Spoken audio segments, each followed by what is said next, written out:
Bon, alors, bonjour à tous, à toutes. On a beaucoup à déballer sur ce match, sur cette première mi-temps. Donc, première partie, première mi-temps, c'est difficile. Tactiquement, ce qui a différencié les deux équipes. On va pas parler de l'attitude, comportement, tout ça, on laisse à la fin. Là, dans l'immédiat, les tactiques, l'approche tactique des deux. PSG ont décidé de jauger dès le début au lieu de rentrer dans le tas et d'imposer le tempo, leur type de jeu. Chelsea ont fait ce qu'il fallait faire, ce que Arsenal a essayé de faire, ce que le Real Madrid a pas réussi à faire, c'est d'imposer un élément physique quand même réglo, mais physique dans le match, et une pression incroyable. Non seulement intense, constante, mais en plus, tous ensemble. C'était un filet, les Blues. Et ça m'énerve de le dire parce que j'aime reconnaître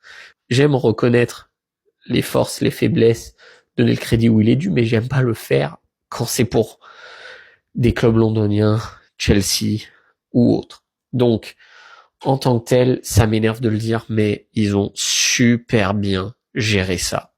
Quoi dire de plus à ce niveau-là? Même en possession de balle, le PSG, il n'y avait pas d'envie, c'était mou. Vitinha, qui avait très souvent la balle, il a demandé à ses défenseurs, c'est son rôle. Ses deux autres coéquipiers étaient omni-absents, je dirais. C'était vraiment décevant. Il y avait beaucoup d'espace devant Vitinha, mais d'espace pris par les Bleus. Il pouvait avancer nulle part. Il n'avait pas d'option, pas d'alternative de progrès. Ça tentait de passer par les ailes, mais on n'atteignait pas Kvara, Doué ou même Hakimi qui se lançait occasionnellement. Et de par ce fait, on atteignait encore moins Dembélé. Par contre, à l'inverse, Chelsea, quand ils avaient la balle, ils savaient temporiser. Ils savaient revenir derrière, faire circuler la balle. Ils ont réussi à tout se trouver. Pourquoi? Parce que quand ils pressaient, ça pressait ensemble. Donc, dès qu'ils récupéraient la balle n'importe où sur le terrain, ils avaient 1, 2, 3 options. Ça revenait derrière, ça remontait, ça fixait, ça renversait. C'est ce qu'un coach veut voir. C'est des éléments tactiques approchés en entraînement, exploités en match, quasiment à la perfection. Du gardien à l'attaquant de pointe en passant par tous les autres postes. Rien à redire. Défensivement, Chelsea, irréprochable quasiment. Oui, il y a eu des cartons, on s'en fout. Ça fait partie de comment tu affrontes une équipe qui est en surpuissance depuis des mois. Ils l'ont fait. Ils l'ont montré. C'était l'exemple. Maintenant, c'est un exemple qui va être utilisé en analyse par d'autres équipes pour les 2 prochaines années à venir. Je peux pas admettre autrement, les gars. Ensemble, en équipe, Chelsea a défendu comme il le fallait. En bloc, avec des petits éléments qui se détachent du bloc, mais jamais solo. Toujours supporté. Défensivement, individualiste. Au niveau individuel, dans leur ligne défensive, ils ont géré les 1 contre 1 comme jamais. Et dès qu'il y en a un qui se faisait déborder, surtout au niveau des latéraux, plus à gauche avec Cucurella que Malo Gusto, mais dès que ça se faisait légèrement déborder, t'avais soit l'ailier de ce latéral-là qui redescendait, beaucoup plus Pedro Neto pour Cucurella, ou au niveau de la droite, il y avait Chalobah qui supportait Malo Gusto. Et quand t'as un gars comme Chalobah qui vient te récupérer la balle, qui te rentre dedans, à la suite de Malo Gusto déjà qui lâche pas le morceau, bah t'es pris, t'es fait, c'est fini. Et ils l'ont montré. Donc, on va essayer de décortiquer le match un peu, la première mi-temps en tout cas. Dès la 8e minute, dès le début, dominance de Chelsea. Dès la 8e minute, grosse chance de Cole Palmer, il va s'en vouloir de pas avoir mis ça au fond du filet. Franchement, dommage pour lui. Heureux pour le PSG à ce moment-là en tout cas. À la suite de ça, PSG s'y retrouve toujours pas, il perd tous les défis physiques. Tous les challenges, les 1 contre 1, les coups d'épaule, les 50-50, ils perdent tout. 14-15e, Dembélé, il commence à décrocher. Et ça fait un peu polémique, mais il commence à décrocher. Pourquoi? Parce qu'on n'arrive pas à l'atteindre. Donc il vient créer ce surnombre qu'il a su créer contre le Real Madrid il y a quelques jours, qu'il a su créer en demi-finale de la Ligue des Champions contre Arsenal, ce qui nous a posé problème. Donc, il fait ce qu'il sait faire. Si on n'arrive pas à m'atteindre en pointe, par mes ailiers, je descends, je recrée le surnombre en milieu de terrain. Il a essayé, mais de par le manque, l'absence de Fabien Ruiz et Raul Neves, il n'y a pas de surnombre qui est créé vu qu'ils sont pas là présents les deux. Donc, ils ont galéré quand même. 15e, 16e, grosse action loupée de Désiré Doué. Il décide de faire une petite passe en retrait, il aurait dû la mettre au fond. Et même pas en puissance, il avait une telle portée, il avait juste à la glisser dans le petit coin. Donc voilà, il aurait dû le faire, ça l'a pas fait, ça aurait mis PSG 1-1 ou 1-0 si Cole Palmer avait marqué, ça dépend, mais voilà. Avec Dessy, on peut refaire le monde, là, il n'y a rien qui est refait, c'est 0-0. 22e, grosse erreur défensive de ma part, hein. Corrigez-moi s'il le faut, mais de ma part, c'est grosse erreur de Nuno Mendes qui perd sur un contre 1 avec Malo Gusto.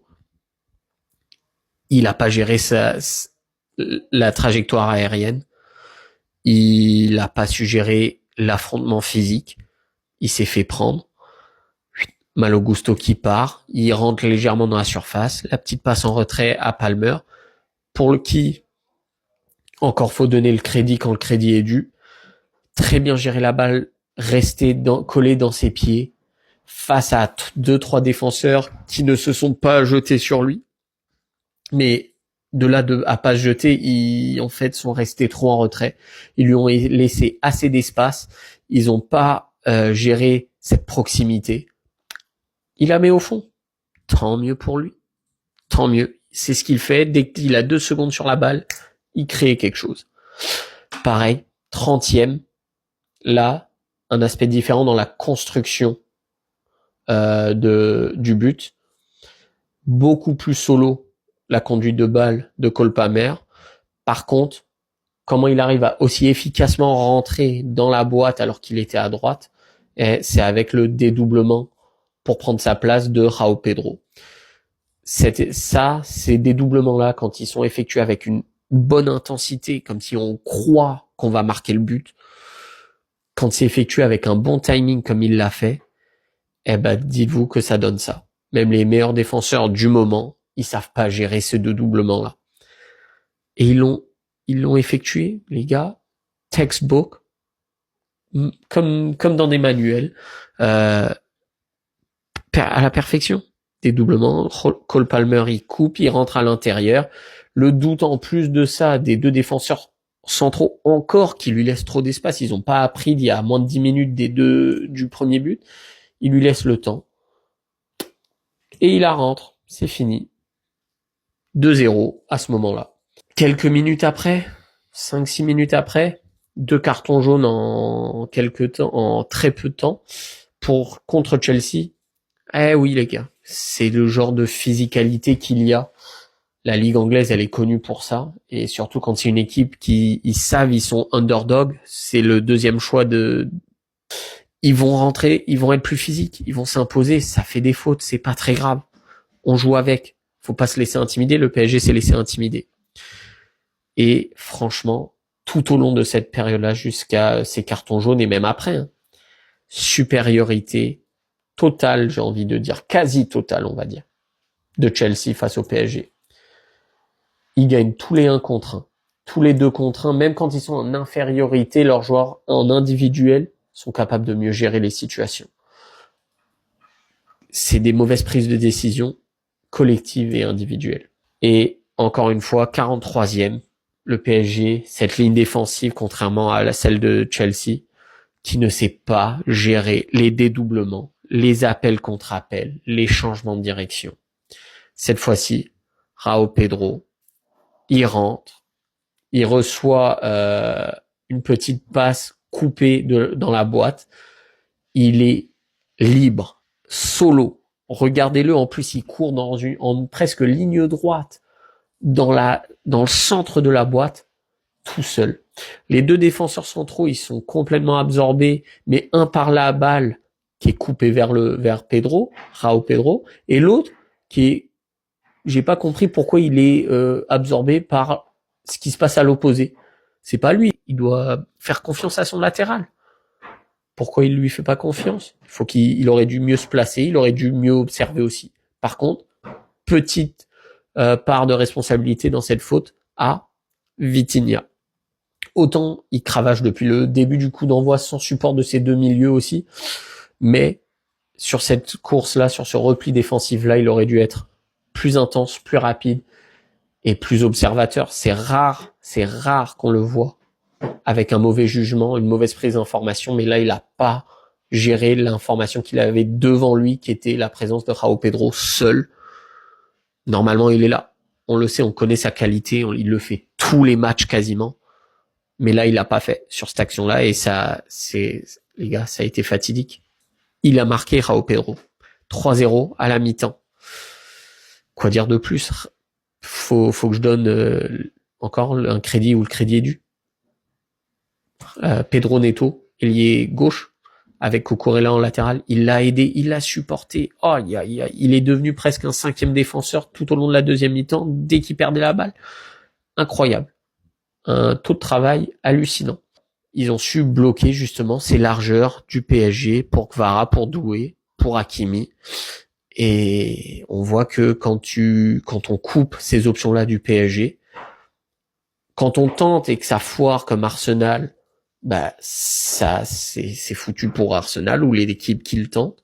Mais quand on tente à la manière de Chelsea, où ils ont autant dépendu de la tactique collective que les performances individuelles, et que ça marche, rien à redire. On se voit dans la prochaine vidéo pour la deuxième mi-temps. N'oubliez pas de suivre, commenter, liker. À tout de suite.